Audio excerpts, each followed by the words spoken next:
Montauk, New York, June 29th, 2019. It was all captured on a recorded call to her mother. Tania Campbell, 24 years old. She was suicidal, hysterical, and threatening to kill her twin daughters, Jasmine and Jada, 2 years old. The only bad thing is that the girls had already been dead. They were found in the minivan and they had died of cardiac arrest. Campbell had already confessed to killing them with her bare hands. She wanted to drown herself in the ocean to join her babies in heaven. She even tried to die by suicide by cop. Luckily, she has a 4-year-old son and he was with his father, or he may have met the same fate. Almost 2 years later, it's not much in the public for this case. However, her lawyers may be representing her under an insanity defense. I hope these babies do get justice. Rest in peace, Jasmine and Jada. Phoenix, Arizona, January 20th, 2020. Quote, I don't know how I'm going to get any money. I don't have a job or anything, unquote. Those were the words spoken by Rachel Henry, 22 years old. She would tell this to the judge. She'd been arrested for killing 3 of her small children, all under 4 years old, 2 of them right under the father's nose. She would sing to her 2-year-old daughter while placing her hand over her nose and smothering her to death. While in the midst of watching this, her 3-year-old son would scream, no. He would punch his mother. He tried to be strong and defend his sister, but he was no match for his mother. She now would be focused on her son, and she would chase him throughout the house. She grabbed him, but had to let him go. The father, I will not name, he was 30 years old, and another relative, 49 years old, they were in the house at the time. They began playing with the children, and she would make up an excuse to get her son away from the other adults in the home. She said that she had to change his pants. She took her son to the back room. She straddled on top of him, and she started to sing, and she began to smother him as well. He tried to fight for his life. He was scratching her. He was pinching her, and she continued to smother him until his motions stopped. She then picked up her 7-month-old daughter. Singing to her, she gave her a bottle. It would be her last one. Afterwards, she would repeat the same motions she had done to her siblings prior. She placed all the children in the living room as if they were asleep, but they were all dead. So, it's been over a year, and people like myself who heard of this tragic story wondered, why did she do it, and what happened to her?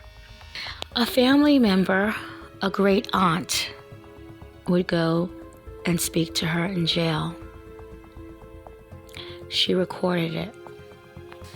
Henry would say, quote, I was freaking out and I didn't know what to do. I know I was scared. That is the point I kept telling you.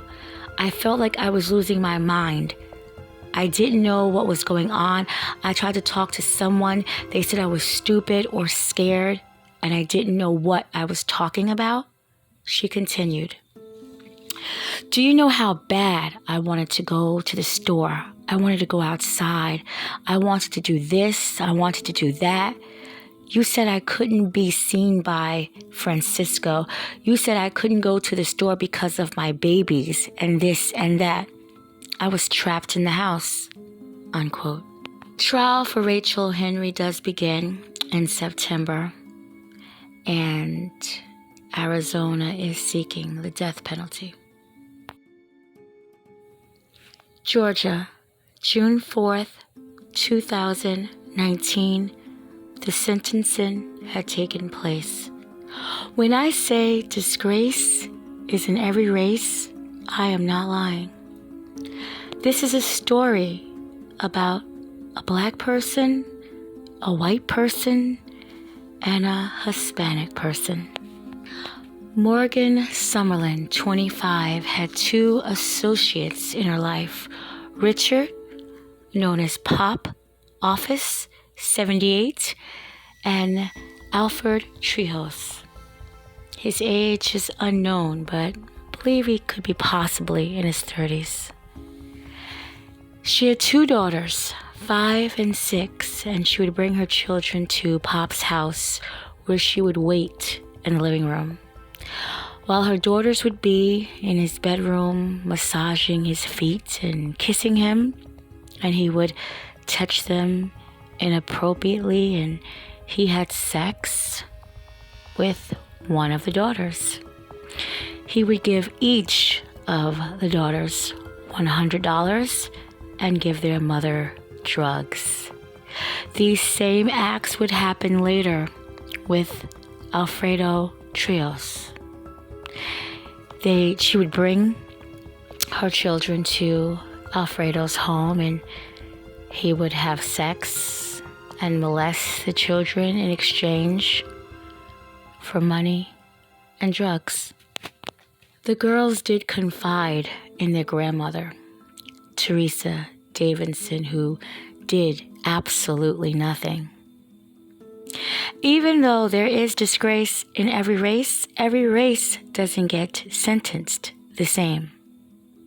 Pop, the black guy, he would receive 146 years. Alfredo, the Hispanic guy, he would receive 25 years. Morgan, the mother, she would receive 20 years. And Teresa, the grandmother, she would receive 5 years. I would have liked Morgan, Alfredo, and Pop to all have gotten 146 years. But I'm not a judge.